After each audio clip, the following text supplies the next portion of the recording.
So yeah, there's been a lot of talk about Battle Pass and monetization and engagement. So I will probably skip over redundant stuff since I know we've heard a lot about it already.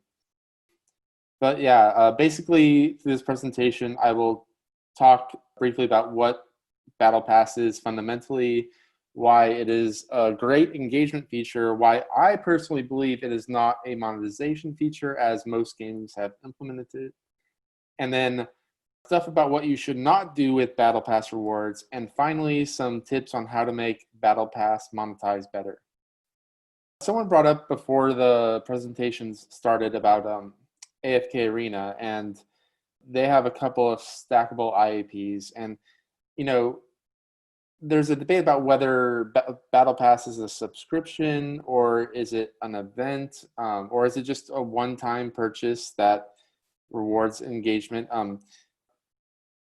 We get into semantics at this point, but basically, at its core, it's a one-time purchase that unlocks content and rewards through a specific period of time based on engagement. And I'll quickly just, I'm not going to go over these. I will sort of highlight, though, that going back to AFK Arena, like they mainly just reward you based on like activity within the game, but they don't really tell you what exactly you should be doing. It's just the more stuff you do, the more daily quests you complete, you're going to get points and you're ultimately going to get rewards.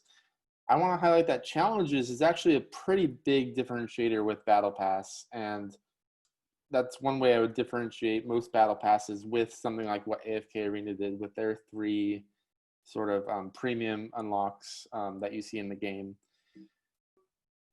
What I see now after the success of Fortnite's Battle Pass is what I saw after Clash Royale came out. A flurry of games adopting a mechanic. In some cases, it made sense. In other cases, it clearly didn't fit. But I'm definitely a little skeptical of just blindly adopting a mechanic just because it's worked in a game that is very successful. And so I compare a Battle Pass to kind of like the new timed chess from Clash Royale, 4+ years ago, in that time chess worked in Clash Royale as a great sort of session ender. It really paced, like Giovanni said, it really paced session length and stuff like that. And it works for them, but just because it worked for Clash Royale, it doesn't mean it will work in other games. And the same thing could be said with Battle Pass. I will go into Battle Pass is probably one of the best engagement features created in the free-to-play space since its sort of creation. But I really don't believe that Battle Pass is a monetization feature, and I think its reputation as such, it doesn't deserve to be seen as a monetization feature, and I'll go over that later in this presentation. So what is great about Battle Pass's monetization or engagement feature is that it really allows a game to both give direction to players who are lacking direction and also to boost engagement in different areas of the game that players currently are not engaging enough with. One of my philosophies when it comes to coming up with new features for a game is not only what is good for the player, what is better for the player experience, but also what problems am I trying to solve? No game is perfect. All games have their issues. Some games will have their, strengths, things are working really well, but inevitably there's going to be things in your games that are just not working the way you want them to. And what is great about the Battle Pass is it's an opportunity to refocus engagement into the areas of the game that are not where you want them to be. And we'll get to that shortly. I will go through Fortnite a little bit because I think we know that Battle Pass was an amazing sort of success for Fortnite. But I don't know if we understand exactly how big of a success it is. A lot of their Battle Pass challenges do relate to the Battle Royale sort of gameplay, like, dealing damage, killing people, killing other players, stuff like that. That all, fits naturally with the core gameplay. But when you look at Battle Pass challenges, you do see a lot of, frankly, arbitrary sort of things, like kicking a soccer ball 100 meters or visiting certain areas in the map. That really has nothing to do with the core gameplay. but yet what these artificial tasks do is just it extends the time that players can spend in Fortnite without getting bored or overwhelmed or just tired of the gameplay. It opens up more things for players who may not be as interested in trying to get to the top of a battle royale. It just gives them more things to do, more and more time to showcase all the vanity items they're wearing and things like that. It really, solves a problem of how do you keep your very wide audience that has played the game, how do you keep them engaged and therefore in the game and continuing to collect and show off the vanity items. And this is why, I poked fun at kicking a soccer ball 100, meters. It is actually pretty important because it also solves the problem that Fortnite had that is one of the fundamental things about a free-to-play mobile game, or at least when it comes to mobile. Generally, free-to-play mobile games, you need to allow players to have very short play sessions that still leaves them feeling satisfied, like they made progress. And if Fortnite just forced players to always compete in just the battle royale and try to win, you probably would not have as many people play over mobile. Like if I'm in a 10-minute Uber ride, that's probably not enough time to compete and stuff like that. So I'm not even going to try. But if I'm in a 10-minute Uber ride and one of my battle pass challenges is to kick a soccer ball 100 meters or go visit certain places or stand on a roof and fire or whatever, even though like I know I'm not going to win the match by entering, I could at least maybe make progress on some of these battle pass challenges. The battle pass challenges, in my opinion at least, really made it so that players could play Fortnite on mobile and make progress and probably boosted the amount of players who would use mobile to play Fortnite versus PC, which is superior for actually trying to compete to win in the battle royale. Like I said, non-battle challenges let players essentially play Fortnite anytime because they're able to make progress on the different challenges. It really boosts engagement because it allows players to choose how they want to progress along the different challenges and really just fix, I think, a core problem Fortnite would have had if they did not have the Battle Pass. As Giovanni and Alexander discussed previously, I mean, I think we all agree that Battle Pass is an amazing engagement mechanic. You could put it in almost every game. I agree it doesn't fit in a lot of games, but if you really just wanted to use Battle Pass as an engagement and did not worry about monetization, it's really hard to see how it cannot work with almost every game out there. Just because it's an amazing engagement feature doesn't mean it's a strong monetization feature. And again, this may also come back to semantics, but I personally view conversion and monetization as two different things. Conversion is really just about that first purchase, getting people, to have some financial skin in the game. And I'm 100% in agreement that Battle Pass is great for conversion. I don't have numbers, but Joseph and others said the Supercell talk may have divulged some, but I would find it hard to believe that Battle Pass does not convert well. But just because it converts well does not make it a monetization feature. And besides that, typically, besides that initial purchase, the only other way that Battle Pass has to monetize is purchasing tiers. And you're going to see more pressure to that the closer to the end of the season. And if players want to get to the end, but feel like they don't have the time to complete the challenges, at that point, they may pay to skip ahead tiers. But I don't think that's going to monetize that well either. So you have to ask yourself, like, if, you as a game team, say your retention's moderate, you're, on that side, everything's, pretty good, but you're really not monetizing the way that you want to be.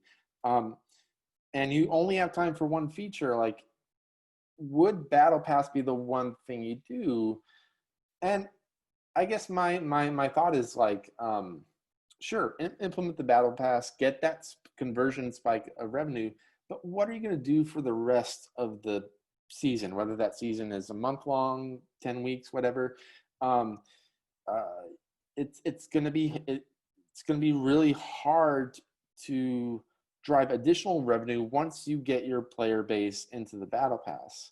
And this leads me to sort of like, okay, how do I define a monetization feature? And I really, define it along three things. One is a feature that has multiple direct and indirect means of driving players to spend, which, Battle Pass does. They have, it's a one-time direct purchase with very small other direct purchases if players feel like they need to purchase to skip tiers. And secondly, I would think a monetization feature would push players to spend multiple times over the course of the game. I do think that you want to get the most, given the amount of dev resources it takes to build a feature, I would assume you want to try and get as much bang out of your buck as possible. And so I would think a monetization feature would allow for multiple spending opportunities and not just once every long while. And finally, I think a monetization feature needs to be adaptable enough to allow designers to either add new content and create new spend opportunities, or rebalance the feature in order to achieve more spend. And in that case, I'm talking about events and things like that, where looking at data of how players behave and engage with an event, you could tweak it so that the next time you run it, you maybe get better results. I'd expect a monetization feature to be able to do that, or allow game teams to do that. And so, like we said, Battle Pass definitely has direct purchases, and pretty strong ones at that. I know one of the popular questions is, what is the optimal pricing point? My answer to that is it's really kind of relative, but not only do you need to look at what value you're offering with the Battle Pass, you also have to compare it with what else you're selling in the game. If your Battle Pass is offering, say, $100, the same amount of contents in $100 IAP, but you're offering it for $15 over the course of 30 days, that may be compelling to some players, and you could see lighter spenders going that route and heavier spenders going that route, as well as continuing to purchase the $100 IAP. But if you don't give out enough value and you charge, say, $25 for maybe $20 worth of value, then I might as well go buy the $25 IAP and get all that stuff instantly.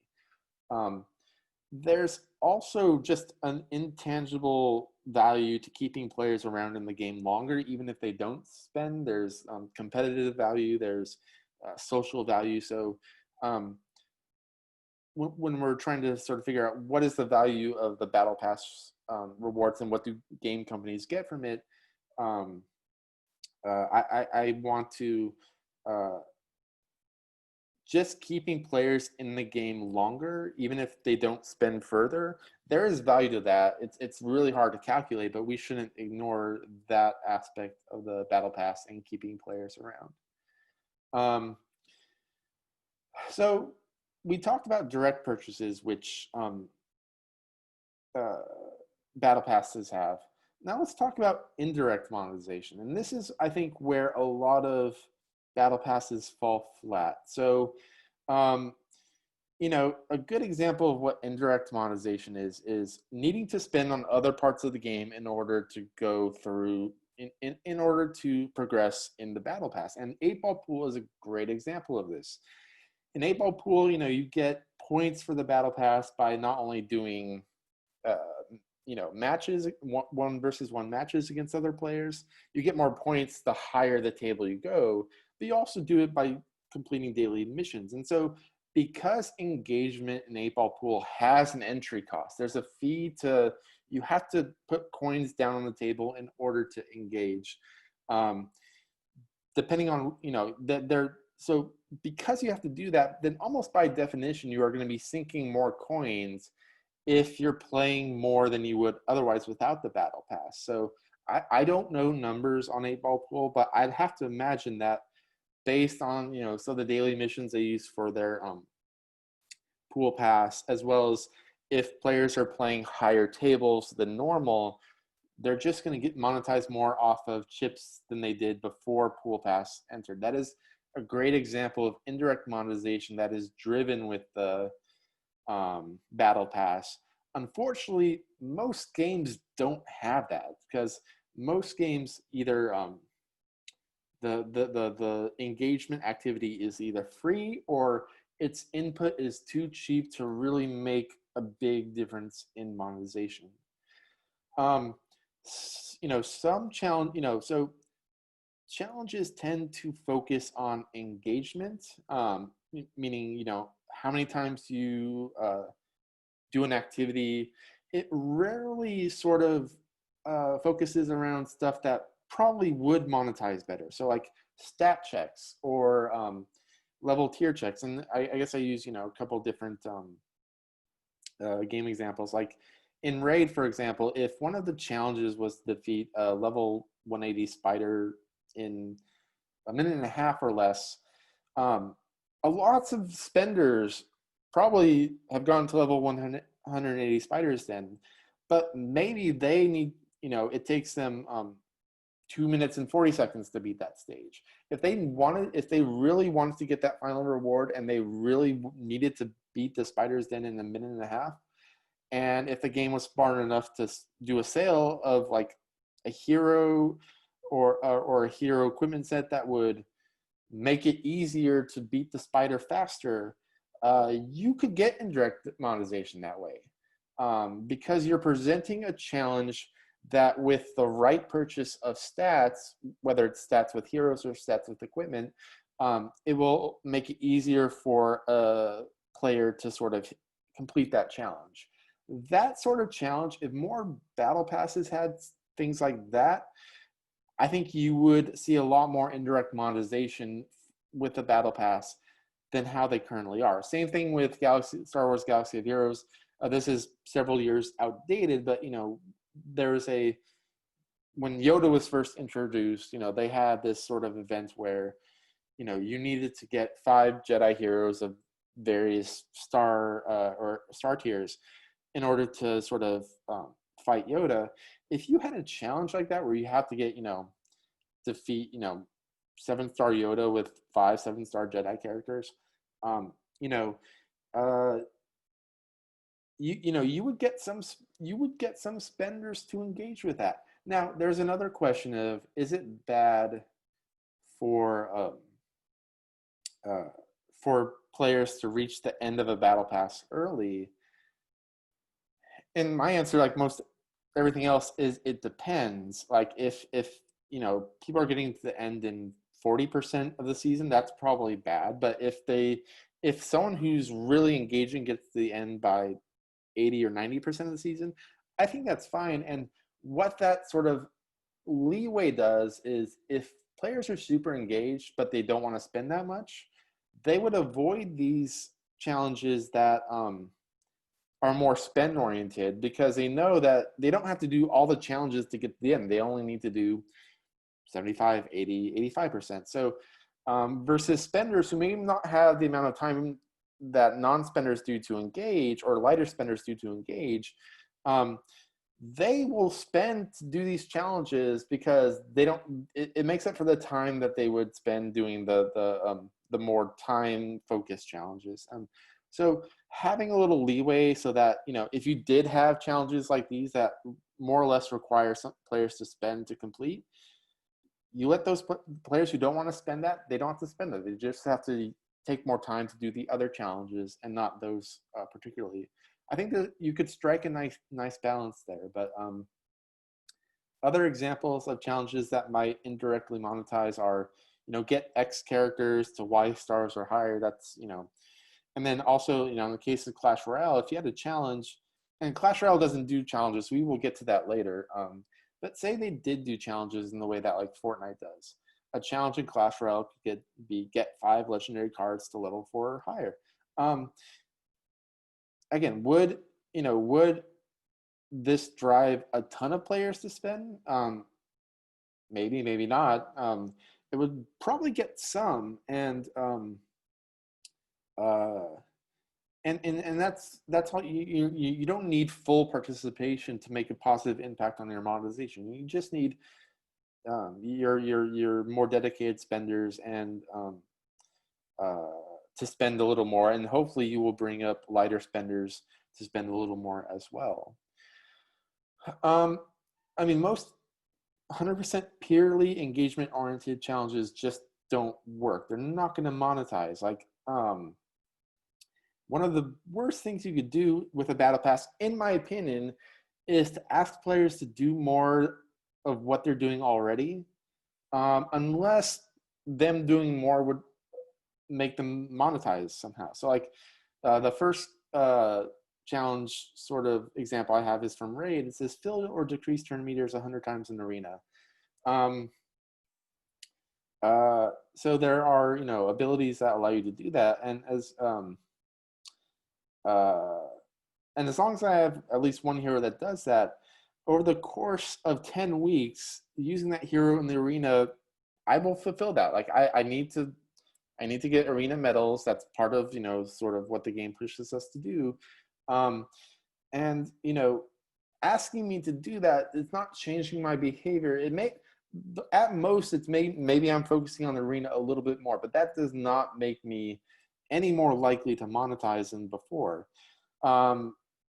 Clash Royale, like using crowns to advance through the pass Royale, like, I mean, sure, maybe it gets players to play 6 matches a day instead of 4, or like, or whatever. But like, if they've already spent on the cards, and as Giovanni pointed out earlier, like the costs get incredibly high. Like it is so costly for me to get better that, yeah, maybe I'm playing a few more matches, and that's great for engagement, but I'm not likely to monetize anymore. And if anything, I may just get frustrated that now I'm playing 7 or 8 times a day instead of my normal 4 or 5. And then Clash of Clans, the challenges, would Mai Tai spend to get around those, or Mai Tai spend to like finish those more quickly? Maybe. But if I feel like I could just do those in my ordinary course of playing the game, again, I'm not going to monetize. So I feel like,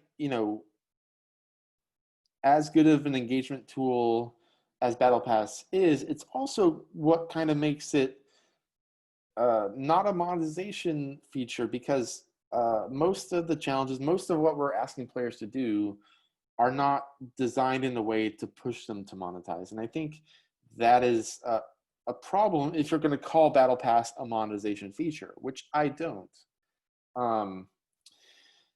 Rule of thumb, generally, like, challenges should not require core actions, especially if engagement in those core actions are working. Like Archero, they use number of kills. If I'm really into Archero and I'm playing over and over again, like, I'm naturally going to get through the battle pass by playing like I normally do.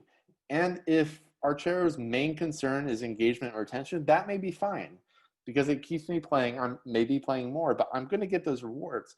But if Archero implemented this in a way that was not just about conversion, but they also wanted this to boost monetization elsewhere, this is not going to do anything for that. It's going to help with conversion, but once that player is converted, you should expect no more monetization to come from this implementation of the Battle Pass.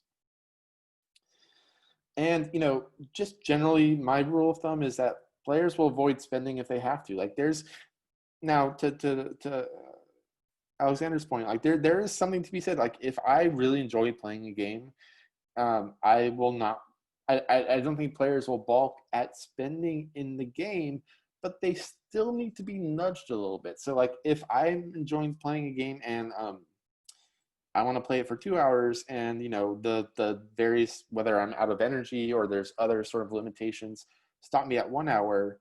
Yeah, I'll throw a few bucks at the game because I really enjoy the game and I want to play more. But if I'm able to play for 2 hours for free, I'm going to play 2 hours for free. And it doesn't matter how much like I'm enjoying the game. Generally, you should assume that players will avoid spend if they can. And if when it comes to a game that you enjoy, if in Battle Pass, if I feel like I can get through all the challenges without spending just by playing more and choosing to focus on different things, I will do it, and I will probably not spend. And when you're designing and balancing your Battle Pass, this is a safe assumption to make.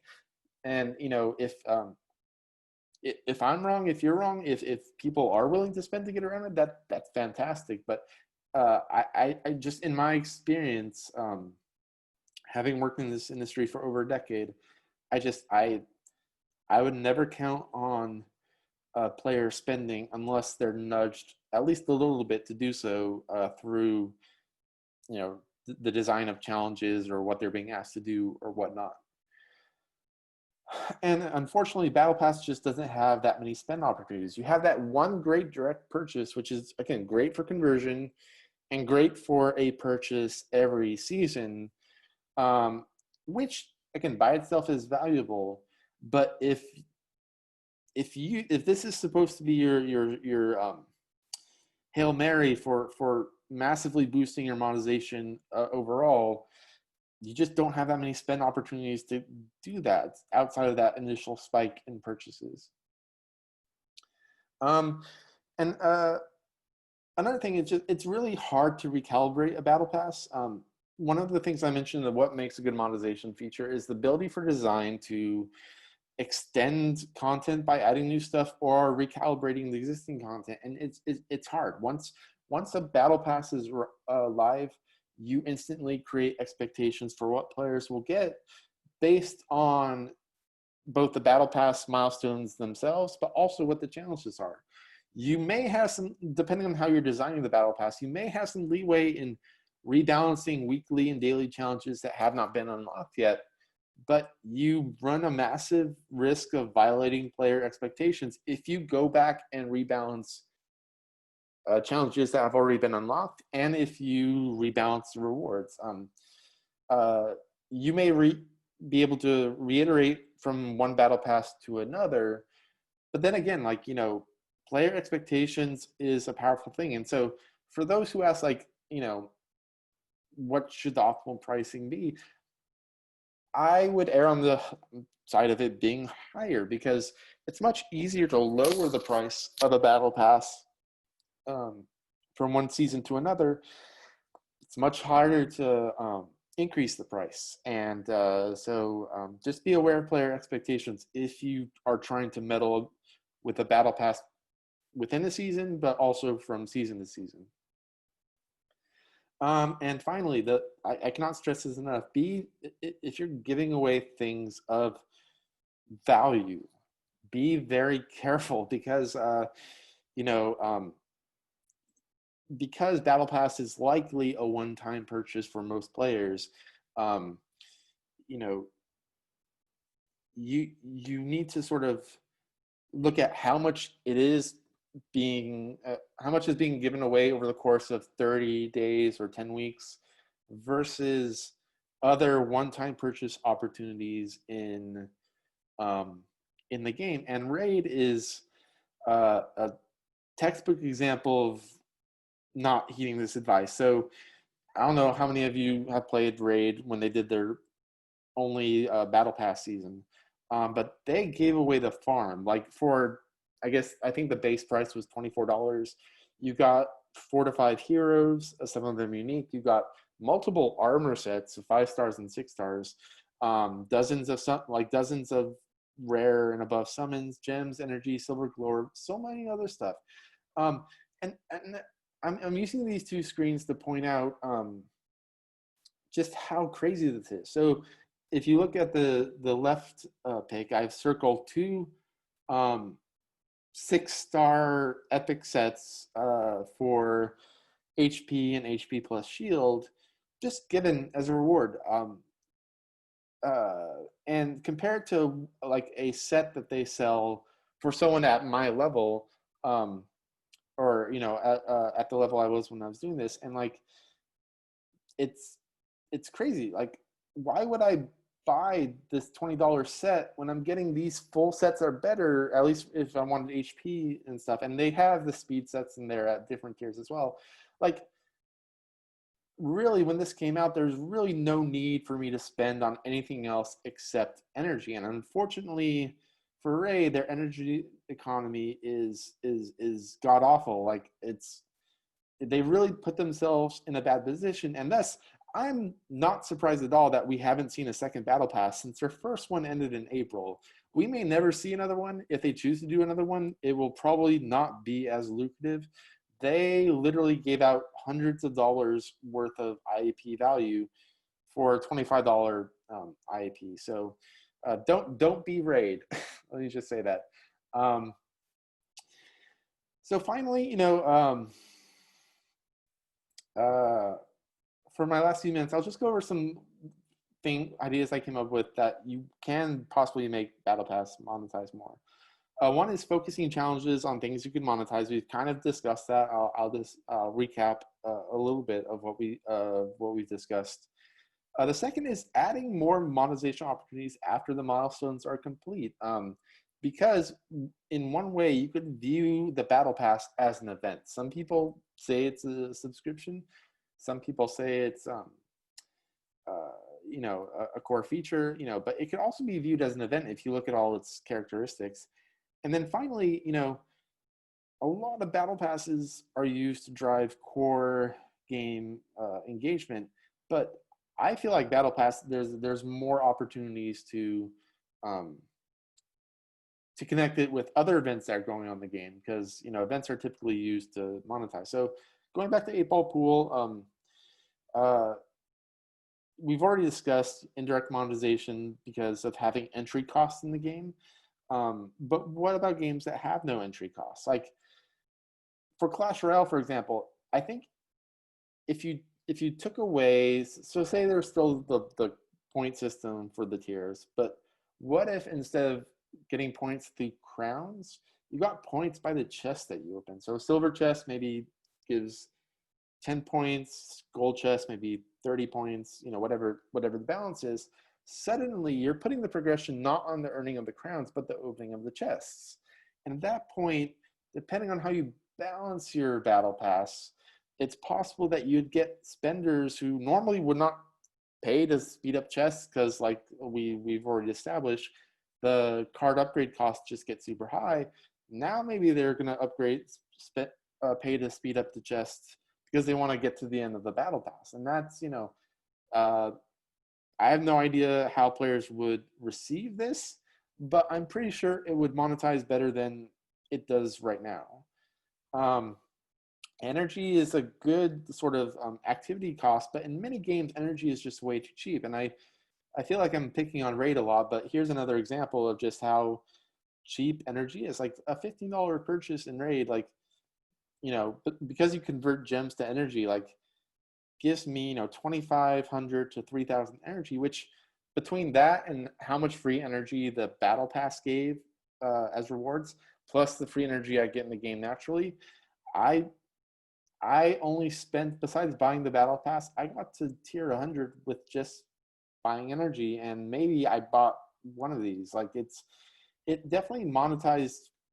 Like maybe I would not have bought energy if I didn't have the battle pass, but I got way more bang for my buck than if I just didn't engage with the battle pass at all.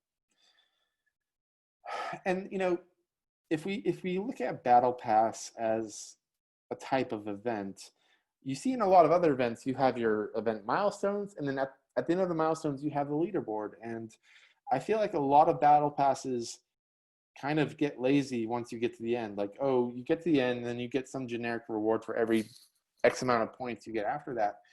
Why not experiment with leaderboards at the end of the milestones? Like, it seems to do well for events. And again, if your challenges are such that they could push indirect monetization, having a leaderboard to rank those most hardcore players who get to the end will keep them engaged in battle pass challenges going forward, but that extra competitiveness maybe gives you more opportunities to monetize towards the end of each season, which is exactly what you want. Because right now with battle passes, you have a spike at the beginning of the season as people get into it. But if you had this sort of elder season monetization, you could get a spike towards the end, which is way better than just having that initial spike. And finally, you know,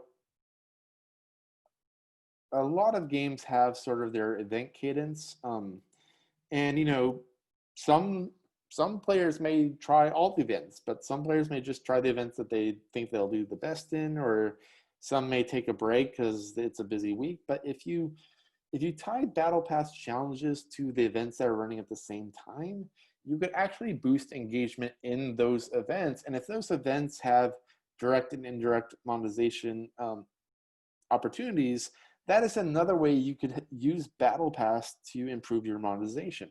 You're doing it indirectly through the events that you are also running in the game. So that's just some stuff to consider. To summarize, Battle Pass is incredible for engagement, especially in games with little to no direction, or if engagement in core systems is low. Battle Pass may be one of the most powerful conversion features ever to hit free to play, but that does not mean it is a monetization feature unless it allows the game to monetize more through higher engagement. Games giving stats or other things of value should be careful about how many rewards they give with Battle Pass. And you know, Giovanni was absolutely right. Like, the depth of the economy matters here. I wish I'd done some slides on this, but yeah, if your economy is deep enough, you could be as lucrative as you want with your battle pass rewards, but just be careful that it's not just about how deep your economy is, it's what you're offering in the battle pass compared to other things you're selling. And even if you have a super deep economy and you can give out a lot more in the battle pass, that value of the battle pass should not be so far ahead of other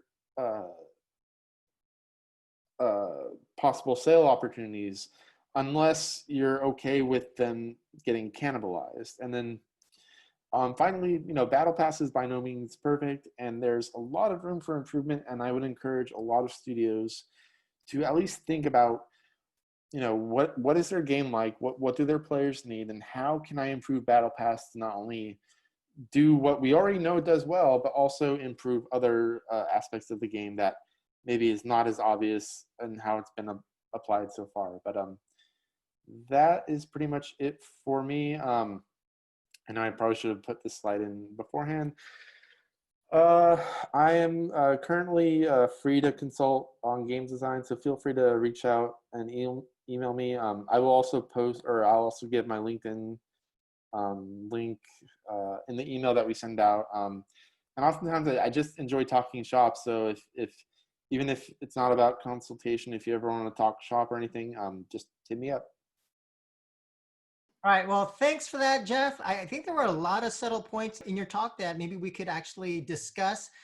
As far as questions, Jeff, one question coming in is, what is your opinion on how Riot's TFT has implemented the Battle Pass? It seems like much of it can be completed just by playing normally.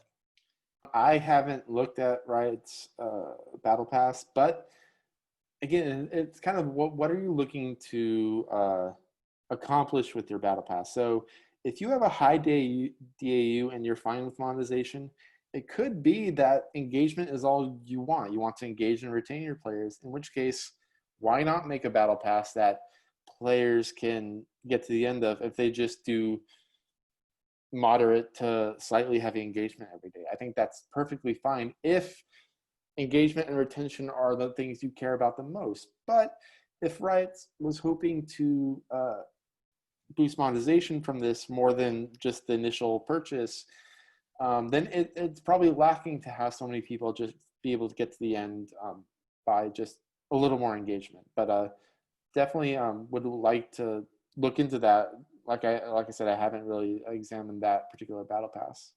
Okay, one other question. In Empires and Puzzles, battle pass points are gained based on daily challenges plus past challenges. Here, if I miss out on certain days, then I really can't complete the entire battle pass. This sometimes demotivates me, and I usually don't participate with the same rigor after that. So is this something we should avoid while designing battle pass in games? Well, so it goes back to that original question of, allowing people to get to the end before that last week of the season. So like if in the case of, in the case of Raid, I got to the end at like week 7 of a 10-week season, and I was mainly, logging in, doing, more or less all the daily tasks. I sometimes skip a challenge or two if I just didn't get around to it at, in the evening. But I, for the most part, did everything, and I did, for the most part, mostly weekly challenges, unless there was one that was just ridiculous. And I still got to the end by week 7. So I think it's fine if you shouldn't expect players to have to do every single challenge to get to the end. And allowing those who do every single challenge to end early gives wiggle room to those who don't have the time to do it as much. But it also means, like, if you want to monetize more on completing challenges by paying, that sort of pressure may push the player to do so. And I didn't say this in the presentation, but the pay to skip tiers, if you're going to make your challenges, if you want to indirectly monetize on your challenges, don't have that feature, because in many cases it's going to be less expensive to skip a tier than to like buy a lot of stats and complete the challenge. So just be careful about that. But yeah, that, I think, a nice grace window for people who may during parts of the season not have had as many times to complete the challenges, the daily challenges, can make up for it elsewhere. And the good thing about Battle Pass is that the weekly challenges are always available, which I think is good. Yeah.